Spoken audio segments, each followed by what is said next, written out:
السلام علیکم ورحمۃ اللہ وبرکاتہ۔ الحمد للہ وکفی وسلام علی عبادہ الذین اصطفی، اما بعد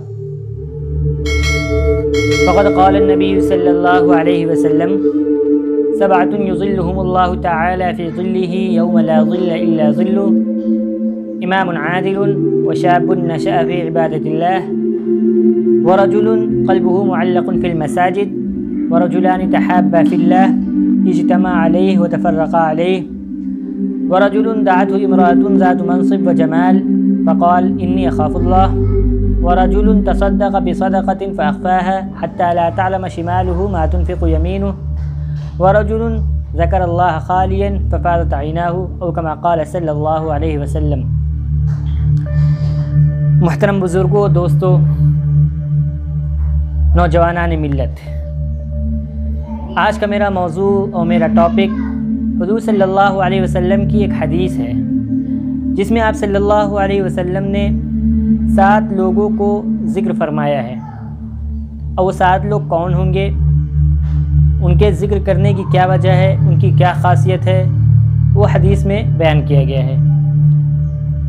حضور صلی اللہ علیہ وسلم نے اس حدیث میں ان 7 خوش نصیب لوگوں کا ذکر کیا ہے جن کو اللہ تعالیٰ قیامت کے روز اپنے عرش کا سایہ دے گا۔ قیامت کا دن کتنا خوفناک ہوگا، جہاں نفسی نفسی کا عالم ہوگا، ہر کوئی اپنے آپ میں پریشان ہوگا، ہر کوئی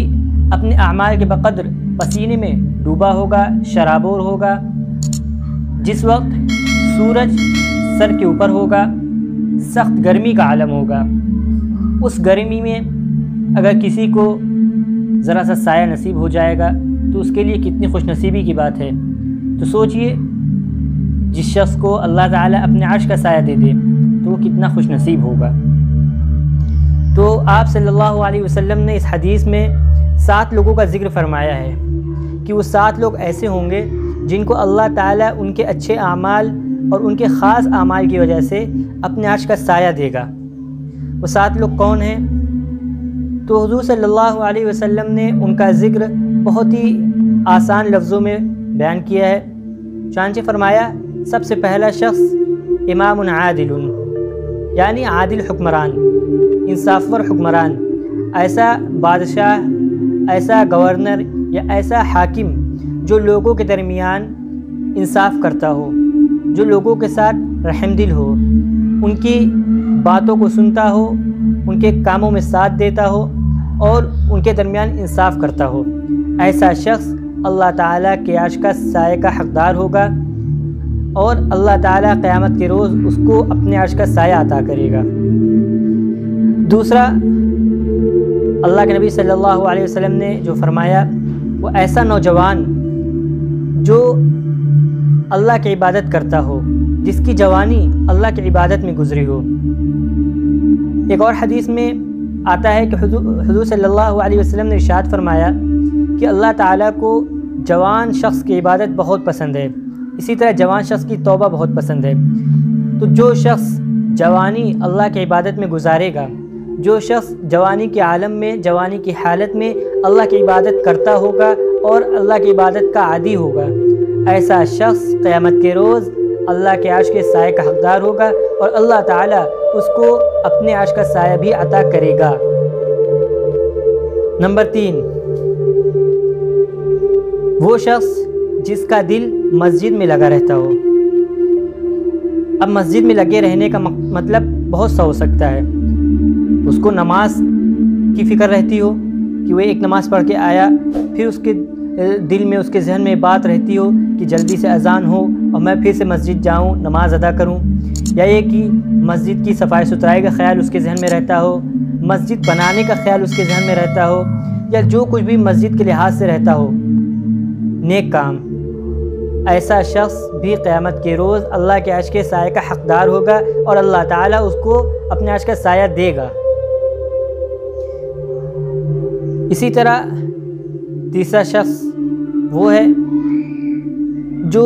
2 لوگ آپس میں اللہ کے لیے، اللہ کی خاطر محبت کیے ہوں۔ محبت کا مطلب یہ ہے کہ ان لوگوں میں آپس میں جو دوستی ہو، جو آپسی تعلقات ہو تو وہ صرف اللہ کی رضا کے لیے ہو، دین کے لیے ہو، اللہ کی رضامندی کو حاصل کرنے کے لیے ہو، اللہ کی عبادت کے لیے، اللہ کی خوشنودی حاصل کرنے کے لیے ہو، اپنے ذاتی مفاد یا اپنے ذاتی مقصد کے لیے ان کی یہ دوستی، ان کی یہ محبت نہ ہو۔ اسی لیے آگے حدیث میں ارشاد فرمایا اجتماع علیہ و تفرق علیہ، یعنی وہ جو دونوں ملے ہوں، ان کا جو تعلقات بنا ہو وہ اللہ کی محبت کی بنیاد پر ہو، اللہ کی رضامندی کی بنیاد پر ہو۔ وہ لوگ آپس میں قریب ہوئے ہوں اس لیے تاکہ ہم اللہ کے قریب ہوں، تاکہ ہم ایک دوسرے کو دین کی بات بتائیں اور اس کے ذریعے ہم لوگ اللہ کا قرب حاصل کریں۔ وَتَفَرَّقَ عَلَيْهِ، اور آگے حدیث میں ارشاد فرمایا کہ اور اگر وہ لوگ جدا ہو گئے ہوں تو پھر اس کی بنیاد بھی یہی ہو، یعنی ایک شخص ایسا ہو جو نیک ہو، دیندار ہو، اور دوسرا شخص اس کو برائی کی طرف لا رہا ہو، تو ان دونوں کے درمیان قطع تعلق ہو گیا ہو، ان دونوں کے درمیان محبت اور دوستی ختم ہو جائے۔ اس کی بنیاد کیا ہو؟ اللہ کی رضامندی ہو، اللہ کی خوشنودی ہو، تو ایسا شخص بھی اللہ کے عرش کا حقدار ہوگا۔ ایسے شخص کو اللہ تعالیٰ قیامت کے روز اپنے عرش کا سایہ دے گا، عطا کرے گا۔ اسی طرح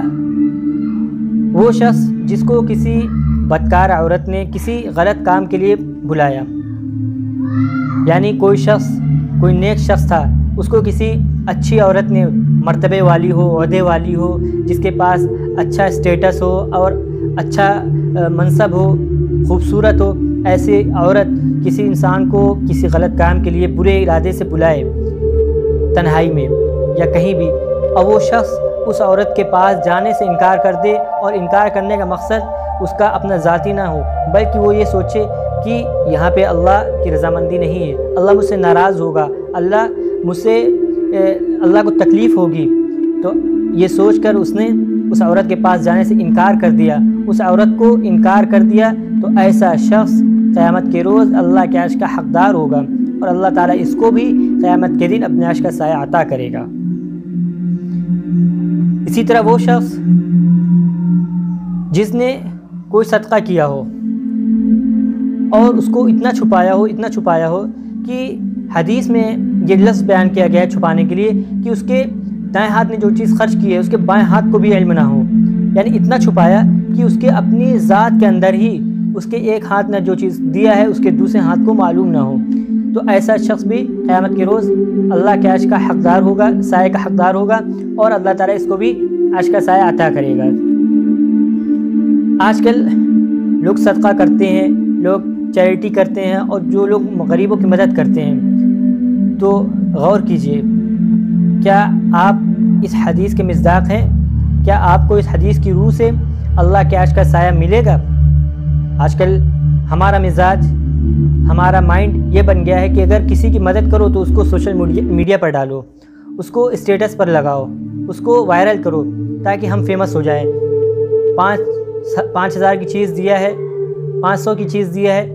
لیکن اس کے ساتھ 10 فوٹو، اس کے ساتھ 10 پکچر، یہ کیا ہے؟ اس حدیث کے روح سے یہ چیز بہت غلط ہے۔ اور ایسا شخص جو فوٹو کھنچوانے کے لیے، جو پکچر بنوانے کے لیے ایک صدقہ کر رہا ہے تو اس کا صدقہ رائگاں ہے، اس میں ایک طرح سے اخلاص نہیں ہے، اور پھر یہاں پہ وہ شخص اس حدیث سے نکل جاتا ہے۔ لہٰذا ایسا شخص جو فوٹو کے لیے، جو اپنی پاپولیرٹی کے لیے یا اپنے فیمس ہونے کے لیے اگر وہ کچھ صدقہ کر رہا ہے اور اس کی پکچر بنوا رہا ہے تو ایسا شخص اس حدیث کی روح سے خارج ہے۔ اسی طرح وہ شخص جس نے اللہ کا ذکر کیا ہو تنہائی میں اور پھر اس کا دل لرز اٹھا ہو اور اس کی آنکھوں سے آنسو جاری ہو گئے ہوں، یعنی جو شخص تنہائی میں اللہ کا ذکر کرے، اللہ کو یاد کرے اور اللہ کا ذکر کر کے اس کی آنکھوں سے آنسو جاری ہو جائے، اس کے آنکھوں سے ایک آدھ قطرہ آنسو نکل گیا، تو ایسا شخص بھی اللہ کے عرش کے سائے کا حقدار ہوگا اور اللہ تعالیٰ اس کو اپنے عرش کا سایہ عطا کرے گا۔ تو یہ 7 لوگ ایسے ہیں جن کو اللہ تعالیٰ ان کے چھوٹے سے اعمال، ان کے چھوٹے سے عمل پر اتنا بڑا انعام دے گا کہ جس دن ہر انسان سائے کا محتاج ہوگا، ہر انسان چھاؤں کا محتاج ہوگا، جہاں سورج سر پر ہوگا، شدید گرمی کا عالم ہوگا، اگر وہاں پر کسی کو سایہ نصیب ہو جائے تو سوچئے اس کے لیے کتنی خوش نصیبی کی بات ہے، اور وہ کتنا خوش نصیب ہوگا جس کو وہ سایہ نصیب ہوگا۔ قرآن کریم میں قیامت کے دن کے بارے میں بیان کیا گیا ہے کہ قیامت کے دن کی مقدارہ 50,000 سنہ، 50,000 سال کے برابر ہوگی، یعنی قیامت کا ایک دن دنیا کے 50,000 سال کے برابر ہوگا۔ ایسے دن میں اگر کوئی شخص عرش کے سائے کے نیچے ہوگا تو اس کو کتنی راحت ہوگی، کتنا آرام ہوگا، اس کو کوئی تکلیف نہیں ہوگی۔ اور وہی جو لوگ اس سائے سے محروم ہو جائیں گے، جو لوگ اس سائے سے محروم ہوں گے، تو ایسے لوگ کتنے بد نصیب ہوں گے، کتنی تکلیف میں ہوں گے۔ اس لیے کوشش کیجئے کہ اللہ تعالیٰ کا یہ جو انعام ہے، جو اعلان ہے، اس کو حاصل کیجئے۔ اور اللہ کے نبی صلی اللہ علیہ وسلم نے اس کے لیے عمل بھی بتا دیا ہے آپ کو۔ اگر آپ کہیں کے حکمران ہیں یا آپ گھر کے ذمہ دار ہیں، آپ گھر میں اپنے انصاف کیجئے، تو انشاءاللہ اللہ سے امید ہے کہ اللہ تعالیٰ آپ کو عرش کے سایہ نصیب کرے گا۔ یا اگر آپ ابھی جوان ہیں تو اپنی کوشش کیجئے کہ آپ کی جوانی اللہ کی عبادت میں صرف ہو۔ اگر آپ کسی سے دوستی کر رہے ہیں تو آپ دوستی کی بنیاد اللہ کی رضامندی بنائیے۔ اسی طرح اگر آپ کوئی چیز صدقہ کر رہے ہیں، خیرات کر رہے ہیں، تو آپ اس کو چھپا کے کیجئے، اس کو علی اعلان نہ کیجئے، اس کو اپنے پاپولر ہونے کے لیے نہ کیجئے، بلکہ اس کو خالص اللہ کے لیے کیجئے۔ اور یہ سوچئے کہ اگر میں آج اخلاص کے ساتھ چھپا کر یہ صدقہ کروں گا تو کل قیامت کے دن اللہ تعالیٰ ہم کو عرش کا سایہ دے گا، اور وہ ہماری خوش نصیبی ہوگی۔ حدیث میں آتا ہے کہ صدقے کے بارے میں کہ صدقہ یہ جو ہے اللہ تعالیٰ کے غضب کو روک دیتا ہے۔ الصدقۃ تطفئ غضب الرب، کہ صدقہ اللہ تعالیٰ کے غضب کو، اللہ تعالیٰ کے غصے کو ٹھنڈا کر دیتا ہے۔ تو صدقے کے بہت سے فضائل ہیں، تو صدقہ و خیرات کیجئے، اس سے بہت سے فائدے آپ کو حاصل ہوں گے۔ اور جو سب سے بڑا فائدہ ہے وہ یہ کہ کل قیامت کے روز آپ کو عرش کا سایہ نصیب ہوگا۔ اور کوشش کیجئے کہ زیادہ سے زیادہ اللہ کا ذکر کریں، تنہائی میں بیٹھیے، کچھ دیر اپنا وقت بنائیے، ایک شیڈول بنائیے، وہاں پر بیٹھ کر اللہ کا ذکر کیجئے، اپنے نفس کا محاسبہ کیجئے کہ دن بھر ہم نے کیا کیا ہے، کتنے لوگوں کو تکلیف پہنچائی ہے، کتنے لوگوں کا دل دکھایا ہے،